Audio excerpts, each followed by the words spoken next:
Igreja querida, boa noite, a graça e a paz do Senhor Jesus Cristo seja com cada um de vocês. As nossas crianças agora estarão se dirigindo aos anexos da nossa igreja, onde elas vão ter uma programação toda especial, elaborada para elas, na linguagem delas, onde poderão assim continuar aprendendo a palavra de Jesus que elas já começaram a aprender desde o início desse culto. Quero aproveitar também a oportunidade para deixar as minhas felicitações aqui também para cada papai que está aqui presencialmente, aqueles que estão assistindo a gente através do YouTube. O nosso desejo é que o Senhor continue abençoando as nossas vidas e nos fortalecendo para essa missão, essa responsabilidade tão nobre que Ele colocou em nossas mãos, que é a de sermos instrumentos da paternidade dEle mesmo nessa terra, para os filhos que Ele assim tem nos confiado. E estendo, claro, isso a todos os nossos visitantes, muitas famílias que nos visitam aqui nessa noite, e nós queremos que vocês se sintam acolhidas, abençoadas e confortáveis em nosso meio. O que a Igreja Batista de Apodi tem a dizer aos nossos visitantes? Deus te abençoe. Amados, nessa noite, como já divulgado através das nossas mídias, eu queria pensar com vocês em um texto bíblico que está no Evangelho que Marcos escreveu, no seu capítulo de número 9. A partir do versículo 17, faremos a leitura de 10 versículos, Marcos capítulo 9, do versículo 17 ao 27, para pensarmos nessa noite sobre a vitória de um pai imperfeito. A vitória de um pai imperfeito. Os irmãos também poderão acompanhar a nossa leitura através do nosso telão aqui na frente. O nosso texto bíblico de Marcos capítulo 9, verso 17 em diante, diz assim: E um do meio da multidão respondeu: Mestre, eu trouxe até o Senhor o meu filho, que está possuído de um espírito mudo, e este, sempre que se apossa dele, lança-o por terra, e ele espuma, range os dentes e vai definhando. Pedi aos seus discípulos que o expulsassem, mas eles não puderam. Então Jesus exclamou: Ó geração incrédula, até quando eu estarei com vocês? Até quando terei de suportá-los? Tragam um menino até aqui. E eles o trouxeram. Quando ele viu Jesus, o espírito imediatamente agitou o menino com violência, e caindo ele por terra, revolvia-se espumando. Jesus perguntou ao pai do menino: Quanto tempo isso está acontecendo com ele? O pai respondeu: Desde a infância, e muitas vezes o tem lançado no fogo e na água para o matar. Mas se o Senhor pode fazer alguma coisa, tenha compaixão de nós e ajude-nos. Ao que Jesus respondeu: Se o Senhor pode, tudo é possível ao que crê. E imediatamente o pai do menino exclamou: Eu creio, ajude-me na minha falta de fé. Vendo Jesus que muita gente estava se reunindo, repreendeu o espírito imundo, dizendo-lhe: Espírito mudo e surdo, eu ordeno a você, saia desse menino e nunca mais entre nele. E ele, gritando e agitando-o muito, saiu deixando como se estivesse morto, a ponto de muitos dizerem: morreu. Mas Jesus, tomando-o pela mão, o ergueu e ele se levantou. Que Deus fale aos nossos corações por meio dessa passagem. A coisa mais comum do mundo nos últimos dias tem sido a gente ligar a nossa televisão, acessar as nossas mídias sociais nos smartphones ou até abrir as nossas revistas em casa e se deparar com inúmeras propagandas que são feitas especificamente para o dia que nós estamos comemorando hoje, o Dia dos Pais. As propagandas criativas, elas sempre são diferentes umas das outras. Elas costumam divulgar diferentes produtos, elas usam diferentes apelos, diferentes abordagens para nos convencer a comprar aqueles produtos, elas retratam diferentes tipos de pais em diferentes tipos de situações, mas se existe uma coisa e um ponto em comum nessas variadas propagandas que nós vemos nessa época do ano, é que todas elas têm uma tendência muito forte de projetar diante de nós aquele tipo de pai que beira a perfeição, aquele pai que parece que é um pai perfeito, é um homem perfeito, ele está com a roupa perfeita, ele está com um penteado perfeito, um sorriso perfeito, numa casa perfeita, com filhos perfeitos, uma condição financeira perfeita, num estado emocional perfeito, e parece que tudo que existe ali é apenas a perfeição. Um pai perfeito. Mas quando nós tiramos os nossos olhos das telas e colocamos os nossos olhos no nosso espelho, a gente percebe sem muita dificuldade que a realidade está muito distante desse tipo de publicidade. Porque nós não somos pais perfeitos. Eu poderia utilizar muitas palavras positivas para descrever o tipo de pai que eu e você somos. Nós somos trabalhadores, nós somos esforçados, nós somos excelentes motoristas, nós somos atenciosos, sabe? Nós somos legais, nós somos engraçados, nós somos aquele tipo de pai honesto, sincero, altruísta e por aí vai, muitas virtudes. Mas se existe uma coisa que nós não somos, ou para ser mais preciso, se existe uma coisa que nós estamos longe de ser, é perfeitos.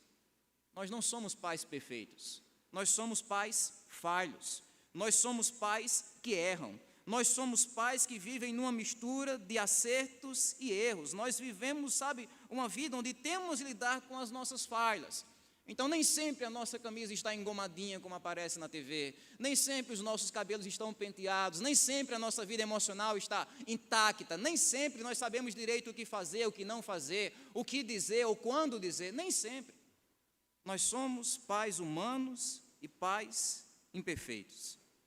Porque desde quando o pecado entrou nesse mundo e afetou o pai da humanidade, afetou Adão, todos os outros pais que surgiram desde então carregam essa condição da imperfeição, de serem falhos, de serem pecadores, de serem pessoas que têm de lidar com a realidade do pecado morando aqui dentro do coração de cada pai. E o texto que a gente acabou de ler mostra para nós justamente um desses pais que figura nessa lista de bilhões de pais que atravessaram a história humana, que são pais imperfeitos, que são pais falhos. O texto que a gente acabou de ler não apresenta para nós um super pai. O texto que a gente acabou de ler não apresenta para nós um pai perfeito, que tem uma vida perfeita, uma casa perfeita, uma família perfeita, um filho perfeito, uma alegria perfeita, não. O texto que está diante de nós apresenta um pai comum, um pai de carne e osso, um pai que comia feijão e farinha, um pai gente como a gente, um pai que a gente consegue, olhar para ele e se ver nele. Porque esse pai que é apresentado aqui para nós, ele vive nessa mistura de virtudes, mas também de falhas, de fé, mas também de medo, de certeza, mas também de insegurança, de vontade, mas também de desânimo, de nervosismo, mas também de confiança. É esse tipo de pai que o evangelista Marcos apresenta para nós nesse texto. E olhando para a história desse pai, e na maneira como ele foi abundantemente abençoado por Jesus Cristo, que nós iremos aprender nessa noite uma lição muito simples, que sempre vai existir esperança, sempre vai existir graça, restauração e alegria para pais imperfeitos, para pais que falham, para pais que não são anjos, na terra. Sempre vai existir graça para pais imperfeitos que procuram e se lançam nos braços de um Jesus perfeito. Chegando ao nosso texto propriamente, amados, a partir do versículo 17, uma das primeiras coisas que o evangelista Marcos se esforça para descrever para nós é que esse pai que ele pretende apresentar para nós é um pai sofredor. É a primeira palavra que define esse cara, esse homem. Ele é um pai sofredor. Não por um sofrimento propriamente dele. O texto não vai dizer que ele era doente, que ele mesmo vivia chorando. Não, o que nós vemos aqui, entendemos aqui nas entrelinhas, é que o sofrimento desse pai era pior do que se fosse dele. Por quê? Porque era o sofrimento que vinha do seu filho. Era um pai que sofria com a dor do filho. Uma das primeiras coisas que o texto vai descrever para nós é justamente esse sofrimento físico que aquela criança, que aquele garoto atravessava. Quando a gente olha para o todo do texto, nós percebemos aqui um longo prontuário de sintomas que faziam a vida daquele menino ser uma tortura constante. Então o evangelista Marcos vai dizer que o garoto sofria com convulsões constantes, ataques de epilepsia que machucavam o corpo todo dele. Ele sofria porque ele não conseguia nem se comunicar, nem ouvir direito quando as crises atacavam. Ele sofria com crises bocais que faziam ele morder a língua, espumar pela boca, ranger os dentes, de modo que esse garoto sofria tanto que o nosso texto diz que ele ia definhando. É como se aquele garoto, tal era o sofrimento físico, ele não conseguia crescer, ele não conseguia se fortalecer, ele não conseguia, progredir como uma criança normal geralmente progrediria. De modo que se nós tivéssemos nessa noite a oportunidade de ver uma foto desse garoto aqui, quem é que nós veríamos? Nós veríamos um garoto com um corpo esquelético, fraco, cabisbaixo, marcado por várias cicatrizes, um garoto que carregaria o olhar triste de uma criança que foi excluída pelas outras por causa das constantes crises que enfrentava. E ao redor desse garoto, quem é que nós veríamos? Veríamos uma família cansada, veríamos uma família exausta, veríamos uma família sobrecarregada, de olhos, de olhos sombreados, de olhos roxos, de não poder descansar nem um minuto sequer, mas sim de vigiar aquela criança 24 horas por dia, por causa das crises que ela sofria. É esse o grau de sofrimento físico que esse texto está desenhando diante de nós. Mas não só um sofrimento físico, porque acrescenta-se a isso o fato de que o garoto também atravessava um forte sofrimento espiritual. Ele não sofria apenas no corpo, ele sofria também na alma. Ele não sofria apenas com uma doença violenta, ele sofria também com um demônio violento, um espírito maligno violento, que oprimia ele todos os dias da sua vida. O texto é muito claro em deixar para nós que todas aquelas doenças que afligiam aquele garoto, elas possuíam uma só causa, uma causa espiritual. Estavam sendo ocasionadas, de fato, por um espírito maligno. Esse é um caso raro, diga-se de passagem, um caso raro onde a gente tem uma enfermidade física sendo ocasionada por um espírito maligno. Eram dores que o garoto sentia aqui no corpo que resultavam de ataques que aconteciam aqui na alma. É claro que isso não quer dizer, abre parênteses, que toda doença tem uma causa espiritual, que toda doença tem um demônio específico, um espírito específico, longe disso. Isso não quer dizer, mas nesse caso aqui, desse garoto, era assim. Era uma doença física que tinha sua raiz no mundo espiritual. Isso quer dizer que o problema daquele garoto não podia ser resolvido com medicina, não podia ser resolvido com dinheiro, não podia ser resolvido com cirurgias, tratamento médico, não podia ser resolvido com conhecimento humano, métodos humanos, não podia ser resolvido por meio de políticos que iriam fazer ali um negócio para consertar aquela situação, nada. O problema daquele garoto era literalmente de outro mundo. E o mundo espiritual. Eu imagino que era exatamente isso que destroçava aquele pai. Vamos voltar para o pai. Era exatamente isso que destroçava ele, sabe? O pai não está sofrendo apenas porque ele vê a dor do filho, isso já é suficiente. A dor de um filho, vocês sabem, é a tortura de um pai, é a tortura de uma mãe. O pai já sofre por isso. Mas você quer saber o que é que fazia aquele cara sofrer de verdade? Era não poder fazer nada para amenizar a dor do filho. O que fazia realmente o seu coração ficar pesado era o peso da impotência, de não poder procurar ninguém, nem fazer nada para resolver aquela situação tão dramática na vida do seu filho. O único filho que ele tinha, diga-se de passagem, como Lucas diz no seu Evangelho, capítulo 9, o único filho que ele tinha, ele não podia fazer nada por ele. Como o texto vai dizer no versículo 21, essa era a rotina que aquele pai encarava nos últimos dias, nos últimos meses, nos últimos anos, não. Essa era a rotina que aquele pai encarava desde a infância. Quando Jesus se depara com aquela situação e pergunta para o pai do menino, isso aqui está acontecendo desde quando? Quando é que isso aqui começou? No versículo 21 ele diz, desde a infância isso acontece. E muitas vezes o demônio tem lançado meu filho no fogo e na água para o matar. Essa palavrinha, infância, aqui no texto original, é literalmente uma criancinha pequena.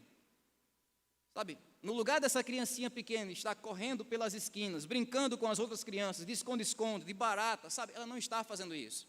Essa criancinha pequena está se jogando no fogo. Essa criancinha pequena está se jogando na água, sabe, na primeira oportunidade que ela tem de se destruir, o inimigo faz isso com ela. Eu sei que essa é uma linguagem forte, e eu chorava enquanto estudava esse texto aqui, tem hora que eu tenho que parar para me recompor, mas de fato, é esse grau de sofrimento que esse pai está enfrentando com o filho, sabe, ele tinha de proteger o seu filho de cada ataque fatal que aquele demônio desferia contra a sua criança. Ele tinha de ser o super-herói do seu filho, literalmente, não é figurado, não é literalmente. Pular dentro do fogo quando o filho caía lá, pular dentro da água quando o filho caía lá, e arrancar o seu filho das garras do mal. Mas além dessas dores, outra dor que se acrescenta ao coração desse pai sofredor é a dor da decepção. A dor da decepção que aquele homem sofreu quando se deparou com talvez a única provável solução para o seu filho, os discípulos de Jesus. O versículo 18 ao 19 vai dizer: eu pedi aos seus discípulos que o expulsassem, mas eles não puderam. É bem verdade que o evangelista ele não dá muitos detalhes de como é que isso aqui aconteceu. Mas é possível a gente deduzir aqui das entrelinhas desse texto que aquele pai, depois de fazer todo aquele esforço de levar o seu filho numa distância quilométrica até Jesus, numa viagem custosa, penosa, difícil, complicada, com um garoto enfrentando crise, depois de passar por toda aquela viagem, o pai não conseguiu ver Jesus de primeira. Ele foi impedido de ver Jesus. A multidão era grande demais, as demandas eram grandes demais, a gente não sabe, mas ele não conseguiu ver Jesus de primeira. Para não perder a viagem, como a gente costuma dizer, ele viu os discípulos. E aproveitou a viagem ali, apresentou o seu filho para os discípulos. O meu filho está sofrendo com isso, com aquilo. O problema é que não deu em nada. Não deu em nada. Os discípulos tentaram, oraram, fizeram ali alguma coisa, mas nada resolveu, sabe? E ainda por cima, como o versículo 14 vai dizer para a gente, os discípulos, no lugar de se preocuparem com aquela situação, eles ficaram envolvidos numa discussão com os escribas sobre o porquê, por exemplo, o exorcismo não tinha funcionado. Estavam lá, eles debatendo lá. É porque não funcionou por isso, por aquilo. E vamos voltar para o pai. Lá estava o pai. Lá estava o pai, sem chão, com um choro aqui entalado na garganta, sem saber mais o que fazer. Lá estava aquele pai completamente decepcionado e frustrado, com a cara na parede por não conseguir achar uma solução para a sua situação. Mais uma vez de mãos atadas. Ou seja, o que nós temos diante de nós é um retrato de um pai sofredor. Mas o que eu acho lindo é que mesmo no meio de todo esse caos, mesmo no meio de todo esse sofrimento, mesmo no meio de todas essas lágrimas, esse pai sofredor, ele consegue ensinar lições profundamente importantes para a nossa vida como pais. O que a gente vê com esse pai sofredor? O que a gente pode aprender com ele? O que a gente aprende aqui com esse pai é que ser pai é sofrer as dores dos nossos filhos. É sofrer as dores dos nossos filhos. Essa é uma vulnerabilidade essencial para qualquer paternidade. É a gente sentir a dor e o sofrimento dos nossos filhos, é sentir a dor deles, é chorar com eles, é se identificar com eles, é suspirar pela angústia deles, é sofrer com eles, é estar ali. É isso que esse pai fazia, e é isso que eu e você como pais temos de fazer na nossa vida. É estarmos juntos, presentes, acessíveis, empáticos aos nossos filhos naqueles momentos de dor, de sofrimento, quando eles estão doentes, quando eles estão com dificuldade de socialização na escola, quando eles saem da escola e começam a enfrentar dificuldades em se inserir no mercado de trabalho, quando eles estão enfrentando uma decepção amorosa, lidando com vícios, erros, dificuldades espirituais, qualquer que seja, ser um bom pai é acompanhar os nossos filhos nas dores dessa vida, tal como esse pai acompanhou o filho dele. Não abandonou, está aí, se vire. Eu não coloquei você no mundo desse jeito, agora é você por você. Não, ele acompanhou o seu filho, mesmo naquele sofrimento violento que o filho enfrentava. E ser pai é isso. Ser pai é isso, é acompanhar nossos filhos nas dores que eles enfrentam na vida. Não é inventar desculpas e que a gente está ganhando dinheiro para os nossos filhos, numa correria maluca de ganhar cada vez mais dinheiro. Não, é a gente sofrer com eles, se alegrar com eles, se identificar com eles, tal como esse pai fez. Ser presente na vida do filho e da filha. Mas também sermos protetores. Essa lição é a lição que esse pai deixa para nós. Ser pai é proteger nossos filhos do mal. Proteger nossos filhos do mal. Nós devemos lembrar que a mesma presença maligna que eu acabei de descrever para vocês, que torturava esse menino, ela continua ativa. Ela continua atuante. Em algum lugar do mundo, esse mesmo demônio que a gente lê sobre ele aqui, ele está vivo. Ele está voando por aí, procurando crianças, mais filhos, mais filhas para destruir. Por quê? Porque as forças do mal, de Satanás e do inferno não param. elas sempre estão atrás dos nossos filhos. Elas sempre estão atrás das nossas crianças. Talvez não no mesmo método, não na mesma forma que atingiu esse filho aqui, mas eles sempre estão procurando causar o mesmo estrago nos nossos filhos. Levando nossos filhos para longe de Deus, envolvendo nossos filhos na criminalidade, nas drogas, seduzindo os nossos filhos para uma vida sexualmente distorcida, de mundanismo, de frieza espiritual e tantas outras formas de autodestruição que o inimigo tem para destruir nossas vidas e nossos filhos. E meus amados papais, mamães, isso é algo que nós não podemos subestimar. Isso é algo que deve despertar um gatilho aqui dentro para a gente perceber a necessidade de protegermos os nossos filhos de toda essa maldade. De lutar para que o mal, para que o inimigo, para que o pecado, para que o mundo nunca venha destruir as nossas crianças. De lutar para que, se o diabo quiser fazer algum mal aos nossos filhos, que seja por cima do nosso cadáver. Por cima do nosso cadáver. Eu imagino que essa era a filosofia daquele pai.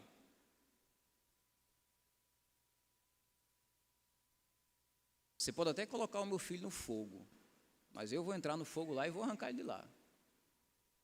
Você pode até jogar o meu filho no fundo do açude, eu vou mergulhar profundamente. Enquanto você usar os dedinhos do meu filho para me puxar para o fundo junto com ele, eu vou arrancar ele de lá, eu vou tirar, eu não vou entregar o meu filho para o mal. Era essa filosofia firme, sabe? Eu posso até usar a palavra violenta do pai, violenta contra o mal. Essa filosofia firme que aquele pai estava colocando em prática, eu não vou deixar o mal, o pecado, o mundo, Satanás estragar os meus filhos. Ser um bom pai envolve isso, proteger os nossos filhos do mal. Não é só proteger os nossos filhos fisicamente, dando para eles uma boa casa, com uma boa cerca elétrica, um bom sistema de câmeras, um cachorro lá violento, aprender artes marciais para defender os filhos. Não é só proteger fisicamente, é proteger os nossos filhos espiritualmente. Se preocupar com o estado espiritual dos nossos filhos para que o mal, o diabo, o mundo e o pecado nunca venham destruir os nossos filhos. Caso contrário, se nós formos pais negligentes, se nós formos pais que se preocupam com tudo, menos com a condição espiritual dos nossos filhos, nós estamos entregando os nossos filhos de mãos beijadas para essa força destrutiva que estava atormentando a vida daquele garoto. É por isso que ser pai, como aprendemos com esse homem aqui, envolve proteger os nossos filhos do mal. E fazer isso como? Com perseverança. É o que a gente aprende com esse pai. Ser pai é o quê? É perseverar pelo bem dos nossos filhos. É continuar, é não desistir.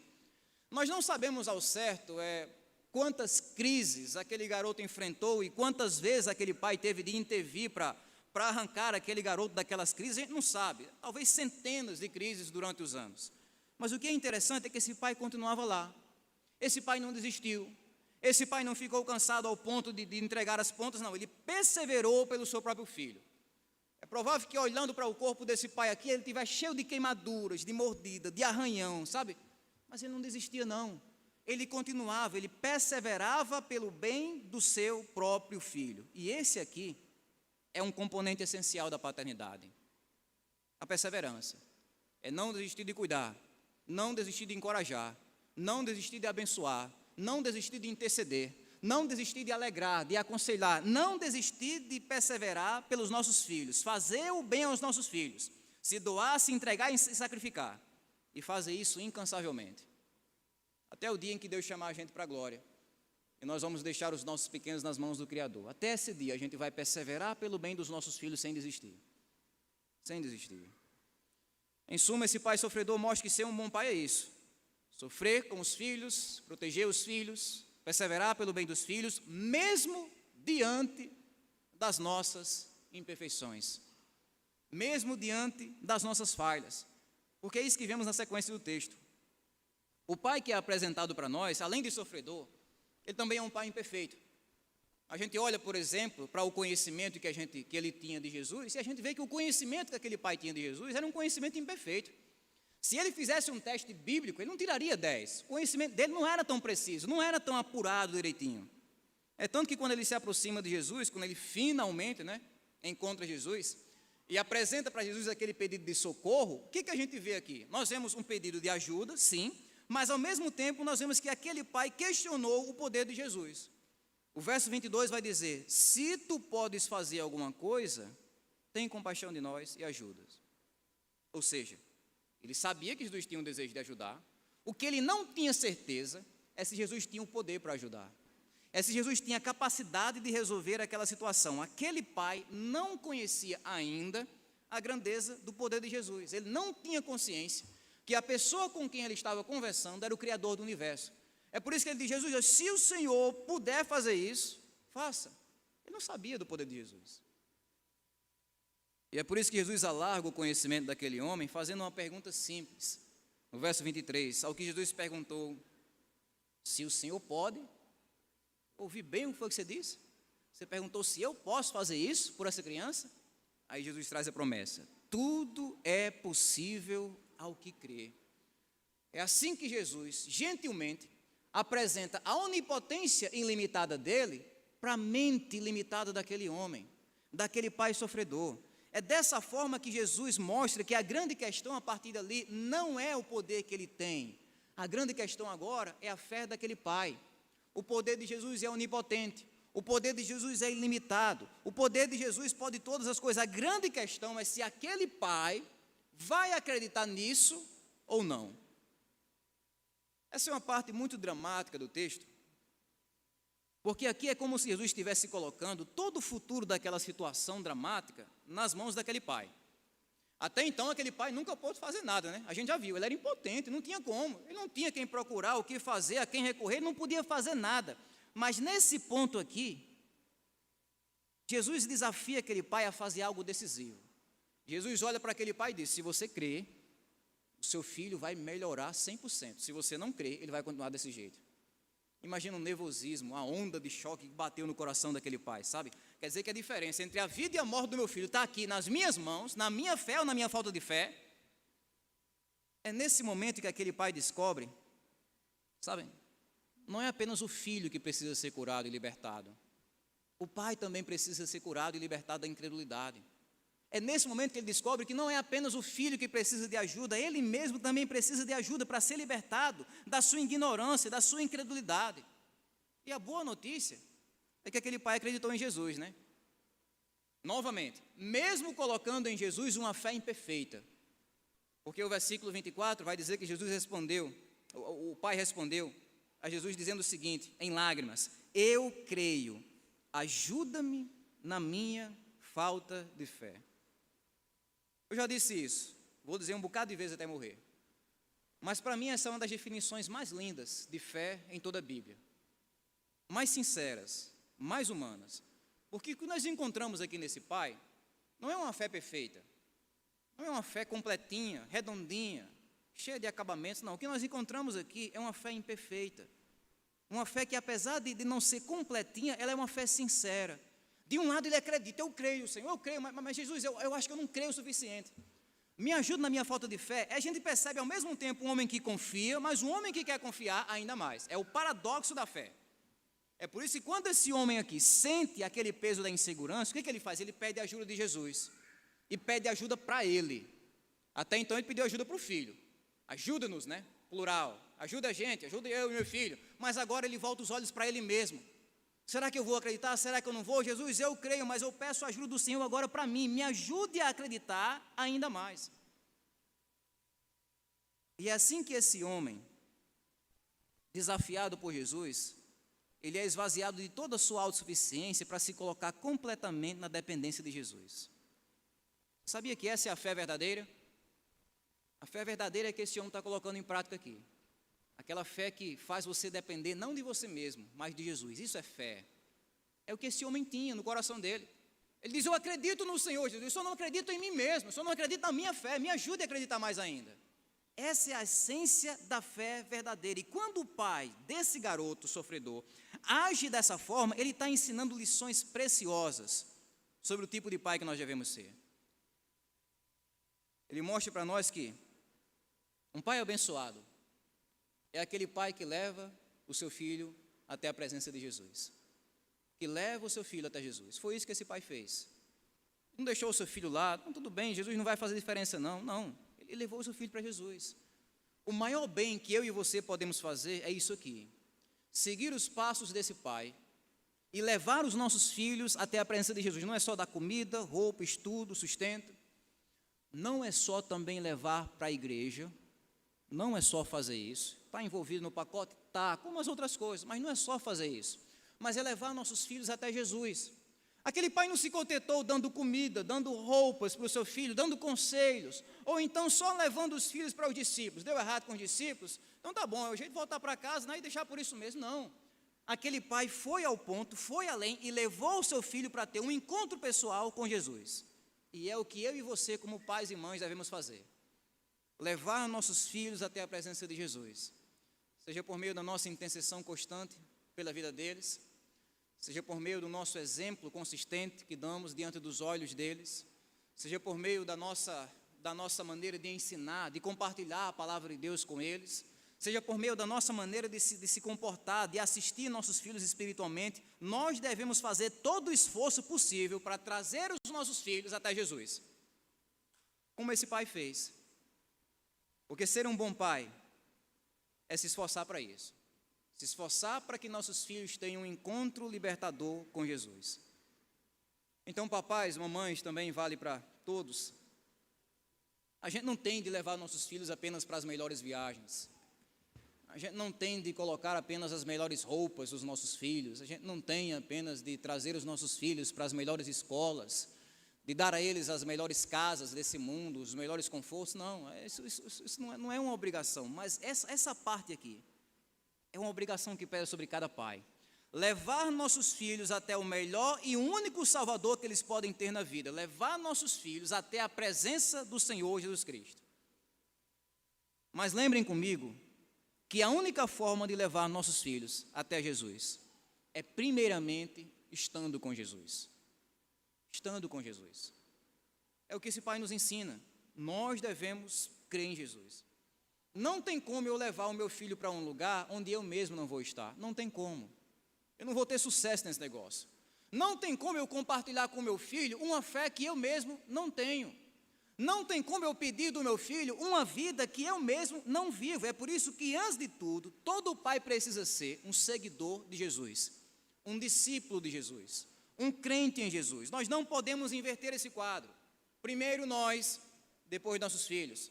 Primeiro o pai é curado da sua incredulidade, depois o filho é libertado da opressividade. Essa é a sequência, essa é a ordem. Sabe, muitos pais querem inverter o negócio, inverter o quadro, mas dá errado. Não adianta mandar nossos filhos para a igreja e a gente ficar em casa, gente. Não adianta a gente recomendar a Bíblia para os nossos filhos e vivemos o contrário da Bíblia. Não adianta a gente apontar o caminho certo e escolher o caminho errado como pai, como mãe, como avô, como avó. Não adianta. A única forma que a gente tem de abençoar os nossos filhos de forma eficaz é quando nós cremos primeiramente, pessoalmente, em Jesus Cristo. Mesmo que a gente faça isso com uma fé imperfeita, mas é uma fé sincera. Uma fé sincera. Como nós vemos aqui no trato que Jesus tem com aquele homem, Jesus não pediu dele uma fé perfeita. Jesus não disse para ele: se você acreditar perfeitamente, sabe essa dúvida aí, se você conseguir se livrar disso tudo, se ficar perfeita a fé, aí eu faço alguma coisa. Se você não conseguir, eu não faço nada. Jesus não pediu isso. Ele não pediu uma fé perfeita, ele pediu uma fé sincera. Uma fé sincera. Porque o Jesus que nós conhecemos aqui é um Jesus que acolhe pais imperfeitos.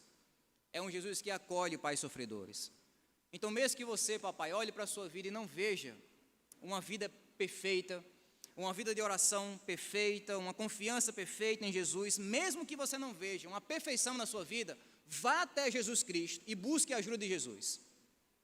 Busque a ajuda de Jesus. Porque é de fato isso que vai fazer a diferença. É nós sermos sinceros e honestos com Jesus sobre as nossas fraquezas, ao mesmo tempo em que nós pedimos a ajuda dele para vencer as nossas dificuldades espirituais. Ele vai honrar isso. Foi isso que ele fez com esse pai, né? No final da história, nós descobrimos que esse pai sofredor, esse pai imperfeito, frágil, nervoso, inseguro, como é que ele terminou? Como um pai vitorioso. O texto diz, o versículo 25 ao 27, que Jesus libertou aquele garoto e fez isso completamente. O filho foi restaurado para sempre. Jesus ordenou: o espírito imundo saia e nunca mais volte, nunca mais retorne. Sabe, uma cura realmente completa. Tudo isso por causa de quê? Do esforço e da fé, não de um pai perfeito, como vemos nas propagandas da televisão, mas de um pai imperfeito. de um pai sofredor, como eu e você, porque é isso que Jesus pode fazer através de nós. Muitas vezes a gente se concentra muito nas nossas qualidades, nas nossas competências como pai, como mãe, e a gente acha que nossos filhos vão depender disso, mas não dependem de nós, eles dependem do Deus que age através de nós, e às vezes do Deus que age apesar de nós também. É disso que os nossos filhos dependem. É por isso que mesmo que a gente olhe para a nossa vida e encontremos as nossas falhas, nossos defeitos, nossas fragilidades, o importante é continuar procurando a ajuda de Jesus. Tal como esse pai fez, entregando tudo que nós somos e tudo que nós temos a Cristo. Porque esse é o único caminho de sermos pais que são abençoados, mas pais e mães que também são abençoadores, canais de bênçãos para a vida da família, para a vida dos nossos filhos, tal como esse homem foi um canal de bênção para a vida do filho dele. Então, se tem alguém nessa noite que, ouvindo essa mensagem, percebe em sua própria vida a força da incredulidade, como esse pai sentiu, Neemias, eu estou vendo que eu sou um bom pai, eu tenho me esforçado para criar meus filhos da melhor maneira, mas sabe, tem uma parte da minha vida que eu não estou conseguindo resolver, eu não sou ainda um seguidor de Jesus, eu não me arrependi dos meus pecados ainda. Sabe, eu mando meu filho para a igreja, mas fico em casa, eu digo que meu filho segue Jesus, mas estou seguindo o pecado. Neemias, eu tenho que consertar isso. Se você quer fazer isso nessa noite, faça. Nós encorajamos você a fazer isso. É uma coisa que só você pode fazer dentro do seu coração. Se arrepender dos seus pecados, confiar em Cristo, ser um seguidor pessoal de Cristo, tal como esse homem terminou a história dele sendo. Ele se aproximou de Jesus buscando apenas a bênção para o seu filho. Findou recebendo mais do que pediu, porque recebeu a bênção também da fé e da salvação para a sua vida. E é a maior bênção que um pai pode receber na própria vida, a bênção de ser um seguidor e um discípulo de Jesus Cristo. Se você quer fazer isso, você pode fazer. Você pode levantar a sua mão onde você está. Você pode expressar a sua decisão aqui, abertamente, e vir em direção a esse Cristo que acolhe pais imperfeitos, que acolhe mães imperfeitas, que acolhe filhos imperfeitos, que acolhe qualquer ser humano que procura Ele com humildade e com fé, tal como esse pai fez. Se não, nós encorajamos você a continuar frequentando a nossa igreja, estar presente aqui mais vezes, ouvindo a palavra mais vezes. Se for necessário, procure um irmão, eu, o pastor Wellington, depois desse culto, e nós teremos a maior alegria em conduzir você para mais perto desse Jesus que nos acolhe de uma maneira tão linda e tão maravilhosa. Que Deus, então, nos abençoe para a glória dele.